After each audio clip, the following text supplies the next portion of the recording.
Bienvenue dans Le Smoothie, votre podcast de préparation mentale qui mixe pensée, émotion et comportement. Je m'appelle Raphaël Omar, je suis votre hôte. Tantôt seul, parfois accompagné, nous parlerons ici de l'influence de nos pensées, de nos émotions, de nos croyances sur nos comportements. Mon objectif est que vous trouviez votre smoothie, vos ingrédients vous permettant d'allier bien-être et performance. Belle écoute! Alors voilà, tu viens peut-être de découvrir le teaser en te disant « Ah cool, un nouveau podcast avec un nom sympa, je vais écouter de quoi il s'agit ».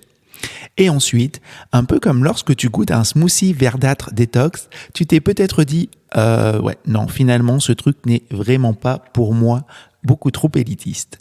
Alors, dans ce tout premier épisode du smoothie, je voudrais te parler de préparation mentale.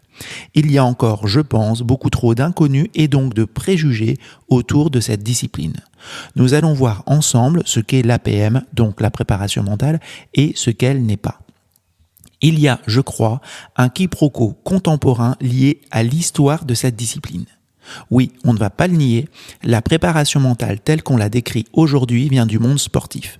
À ce titre, il y a eu différentes conceptions entre des auteurs qui attribuaient la préparation mentale uniquement à une élite et d'autres, comme Singer en 78, qui au contraire considéraient que la préparation mentale s'adapte à chacun, quel que soit son âge, son sexe, merci de le préciser, et son niveau de compétence. On trouve encore aujourd'hui des définitions de chercheurs orientant la préparation mentale vers un champ sportif uniquement. Il est vrai que le préparateur mental est souvent issu d'un cursus sportif. C'est mon cas. Pour autant, cette discipline s'ouvre de plus en plus à d'autres sphères. Par exemple, t'est-il déjà arrivé d'être dans une situation où tu donnais une importance énorme à un événement ? Un examen, une prise de parole en public, un entretien d'embauche, une rencontre amoureuse ou une compétition sportive.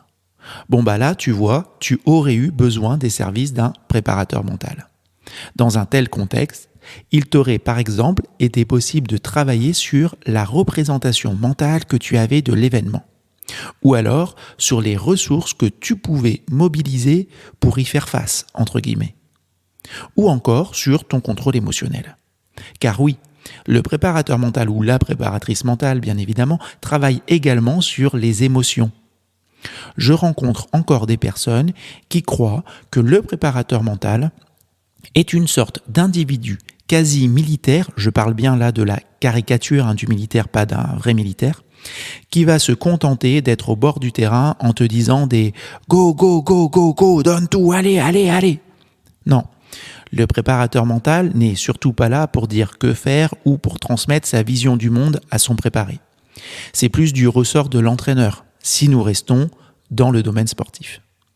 Il est davantage là, dans un premier temps, pour comprendre les représentations mentales de l'individu ou du collectif, évaluer les habiletés mentales et émotionnelles, puis en s'appuyant sur des outils validés scientifiquement, il va accompagner l'individu ou le groupe vers une meilleure exploitation de leur potentiel.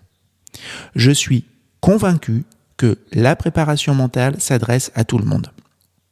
Que l'on soit étudiant, entrepreneur, salarié, en recherche d'emploi, sportif de niveau international ou débutant, la préparation mentale a un impact et donc une utilité dans notre vie professionnelle et personnelle. D'ailleurs, pendant 9 ans, j'ai été enseignant en école d'ingénieur, en paysage et horticulture. J'en garde de très très bons souvenirs. Pendant plusieurs années, j'avais dans cette école notamment des cours liés à la gestion du stress. Ils rencontraient chaque année un succès certain car les étudiants étaient heureux d'apprendre des outils pour mieux gérer leur stress, leurs émotions, etc.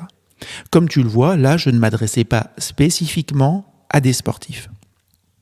Si je devais te donner une définition de ce qu'est l'APM, je te dirais que la préparation mentale est le recours à un ensemble d'outils mentaux, cognitifs, émotionnels et somatiques visant à permettre à un individu ou un collectif d'améliorer ses performances et son bien-être dans des domaines variés. Nous aurons l'occasion de revenir sur les différents outils que nous pouvons mettre dans notre smoothie. Tu verras que selon le goût que tu recherches, tu utiliseras parfois un peu de relaxation ou de visualisation, ou une attention précise sur ton discours interne, ou encore une attention pleine sur ton contrôle respiratoire. Encore une fois, ces outils ont un impact direct sur ce que tu ressens et réalises, dans un contexte sportif ou non. Alors, es-tu OK pour mettre un peu de préparation mentale dans ton smoothie ? À très bientôt. Si cet épisode vous a plu, merci d'en parler autour de vous, de le partager à vos amis ou sur vos réseaux sociaux.